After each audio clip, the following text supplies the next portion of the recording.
નમસ્કાર. સુરતમાં બહુ જ ચર્ચિત ગ્રીષ્મા હત્યા કેસની અંદર પોલીસની તપાસનો ઘમઘમાટ શરૂ છે. ગઈકાલે આરોપી ફેનિલ ગોયાણીને કોર્ટમાં રજૂ કરવામાં આવ્યો હતો, જ્યાં તેના 3 દિવસના રિમાન્ડ મંજૂર કરવામાં આવ્યા હતા. જેના બાદ આજે હત્યાનું રિકન્સ્ટ્રક્શન પણ કરવામાં આવ્યું છે, જેમાં ઘટનાના દિવસે જ શું બન્યું હતું તેને લઈ આરોપી ફેનિલને સાથે રાખી અને સમગ્ર ઘટનાનું રિકન્સ્ટ્રક્શન કર્યું છે. ગ્રીષ્મા હત્યા કેસની અંદર એસઆઈટીની રચના કરવામાં આવી છે. આ ટીમ દ્વારા આરોપી ફેનિલને સાથે રાખી અને અલગ અલગ જગ્યા ઉપર લઈ જવામાં આવ્યો હતો. તપાસ કરવામાં આવી હતી.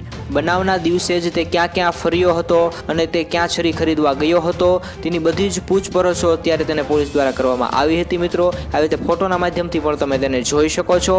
ગ્રીષ્માની હત્યા પહેલા ફેનિલ કાપોદ્રા વિસ્તારના તેના એક મિત્રને કાફેમાં ગયો હતો, જેના બાદ તે તેના મિત્ર સાથે અમરોલી હોસ્ટેલમાં આવી અને ગ્રીષ્માની કોલેજ ઉપર ગયો હતો અને પછી એકલો જ ગ્રીષ્માના ઘરે આવ્યો હતો.